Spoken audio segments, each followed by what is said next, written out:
ingin bertanya, apakah infus suntikan tambal gigi untuk pengobatan tidak membatalkan puasa? Mohon penjelasannya.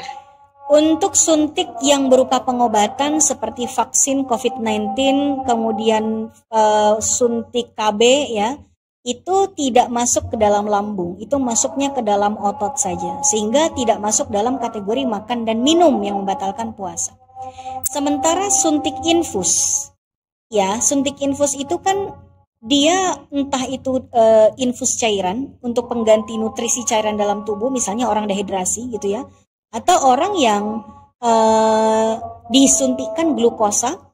Bagi orang yang sulit makan, yang nggak bisa makan apapun, disuntikkan berupa glukosa ke dalam tubuhnya, itu nanti masuk dalam kategori makan dan minum, karena memang pengganti makan dan minum.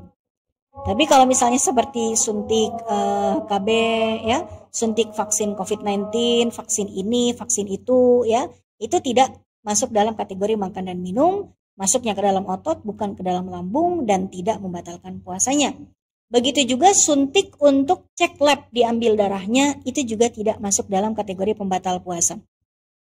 Memang para ulama dalam mazhab Hambali mengatakan kalau kita mengeluarkan darah dari badan dalam kondisi berpuasa membatalkan dalam pandangan mazhab Hambali.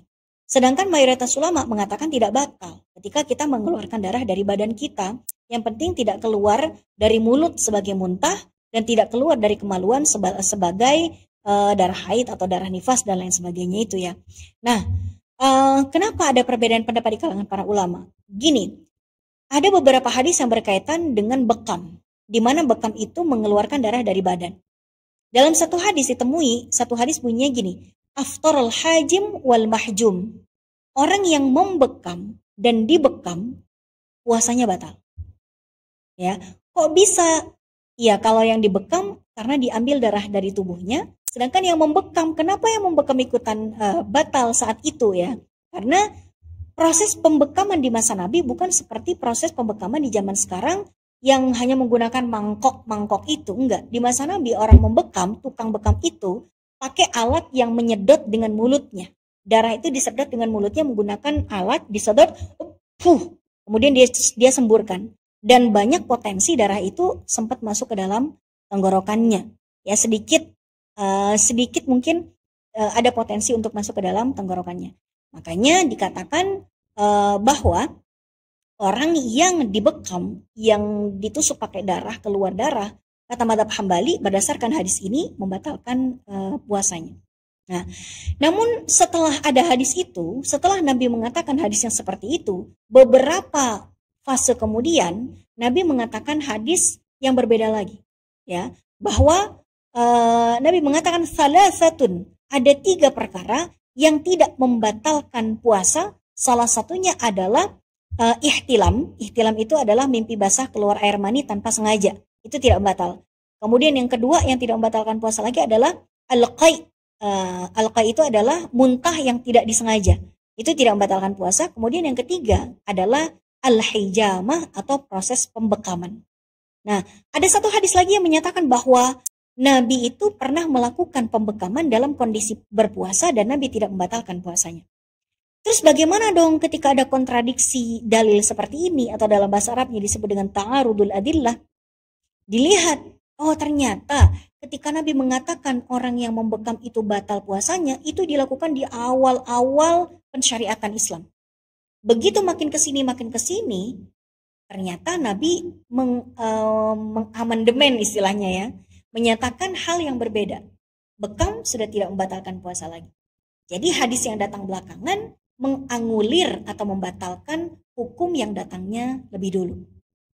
Makanya mayoritas ulama, mau Hanafi, Maliki, Syafi'i, termasuk dalamnya mazhab Syafi'i yang paling banyak di Indonesia, mengatakan bahwa berbekam itu tidak membatalkan puasa. Termasuk yang membekam, karena proses pembekaman sekarang bukan dengan cara menghirup, ya. Tidak ada sesuatu yang masuk ke dalam, tidak ada darah yang masuk ke dalam mulutnya orang yang membekam, gitu.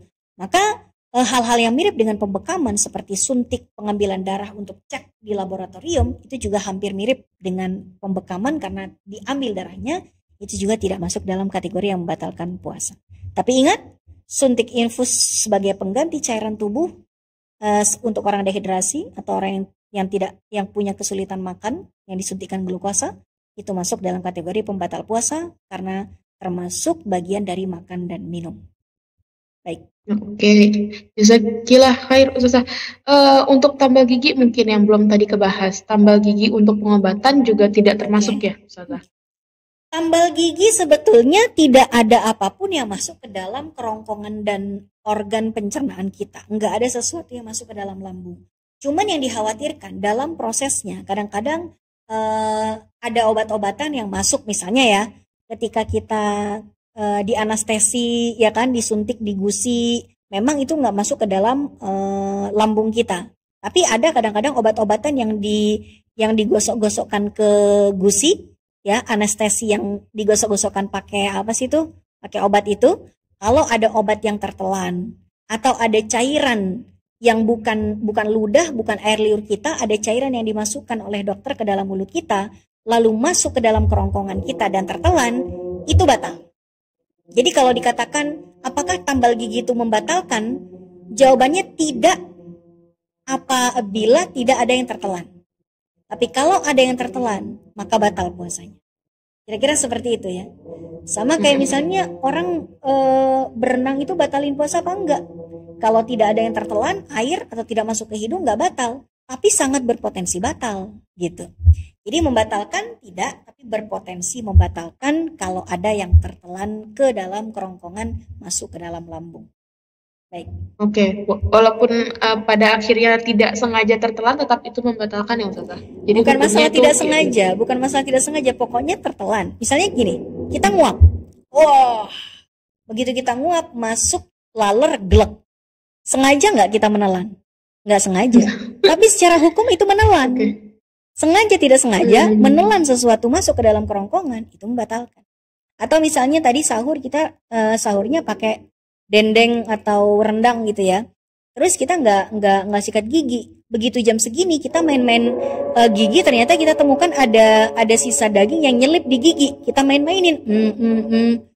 Terus lepaslah sisa daging itu dari sela-sela gigi, kita main-mainin di lidah, ternyata ketelan.